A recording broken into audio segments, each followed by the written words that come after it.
ایمان کی قدر کرو، ہے اللہ کا شکر ادا کرنا چاہیے. میں ایک دعا بتاتا ہوں آپ کو، ویسے میں ایک چوٹ کرنے کے لیے بات کہتا ہوں، آپ نے دل سے پوچھو کہ ہم نے اللہ کا صرف اس لیے شکر ادا کیا ہو کہ اللہ تیری مہربانی تو نے مسلمان گھرانے میں بنایا ہے. ہم میں سے بہت ساری شکوے ہیں، پیسے نہیں دیے، یا اللہ گاڑی نہیں ملی، بنگلہ نہیں ملا، کاروبار نہیں ملا. ارے سب مل جاتا، اگر ایمان نہ ملتا تو میں کدھر جاتا؟ میں اربوں پتی ہوتا اور خدا نہ خواستہ کسی غیر مسلم گھر میں پیدا ہوتا، میں کیا کرتا؟ ایمان سے بڑھ کر کچھ نہیں ہے. ساری دنیا کی دولت ایک طرف، ایمان کی دولت ایک طرف. اور ہمیں تو بن مانگے ملا نا، نو اسٹرگل، نو پرابلم. پڑھو تو صحیح صحابہ کرام کو. حضرت خباب رضی اللہ عنہ کے بارے میں آتا ہے، ایک بار آپ کی پیٹھ ہے نا، کرتا انہوں نے اٹھایا تو اس پہ وائٹ وائٹ نشان تھے. حضرت عمر نے کہا خباب یہ تمہیں کیا ہوا؟ کہ عمر تمہیں کیا معلوم، تم تو اس وقت ایمان بھی نہیں لائے تھے. جب میں مسلمان ہوا نا تو میرا آقا مجھے چلتے ہوئے کوئلوں پر لٹاتا تھا. جلتے ہوئے کوئلوں پر ہم بکرے بوٹیاں بناتے ہیں، کبھی سوچا اس پہ کوئی بندہ بھی لیٹ سکتا ہے کیا؟ کہتے جلتے ہوئے کوئلوں پر مجھے لٹاتا تھا، اور اے عمر میری پیٹھ سے چربی پگھلتی تھی اور اس سے وہ کوئلے بجھ جایا کرتے تھے، مگر پھر بھی میں رب کا نام لیتا تھا. حضرت عمر کہتے ہیں خباب یہ پیٹھ لاؤ، میں اسے چومنا چاہتا ہوں جو اسلام کی خاطر جلائی گئی ہے. کیا تکلیف ملی ہے مجھے اور آپ کو ایمان لانے پر؟ کیا پرابلم آئی ہے مجھے اور آپ کو ایمان لانے پر؟ مگر وہ مار کھا کر بھی نماز پڑھتے تھے، ہم اے سی میں اور پنکھوں میں بھی نماز نہیں پڑھتے.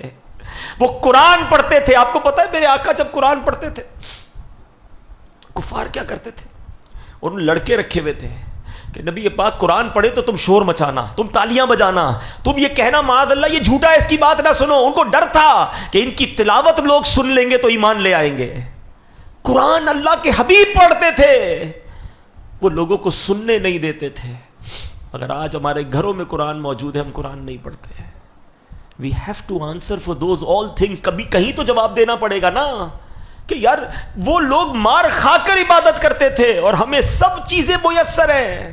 مسجدیں ہماری گلیوں میں ہیں، اذانیں ہمارے پاس ہو رہی ہیں، مگر ہمارے پاس نماز پڑھنے کا ٹائم نہیں، مسجد میں جانے کا ٹائم نہیں، قرآن کھولنے کا ٹائم نہیں.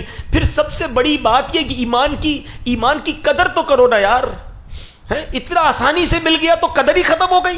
آج کسی کو احساس ہی نہیں ہے. آپ کو پتہ ہے اللہ کے حبیب علیہ الصلوۃ والسلام یہ دعا کیا کرتے تھے، یا مقلب القلوب ثبت قلبی علی دینک.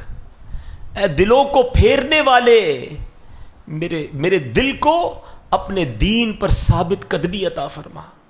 یہ ہم سب کی کہتے ہیں تربیت کے لیے. میرے آقا کا دل مبارک تو وہ ہے جس کے صدقے میں ایمان ملا ہے، مگر یہ سکھا رہے ہیں ہمیں کہ دیکھو ایمان جا بھی سکتا ہے.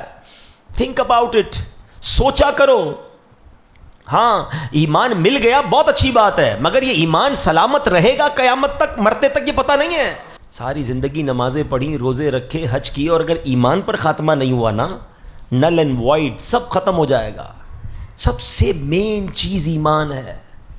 مگر ہم میں سے شاید کوئی ہوگا جس کو ایمان کی فکر ہوتی ہوگی کہ ایمان بھی بچ جائے، یا اللہ ایمان سلامت لے کے جاؤں.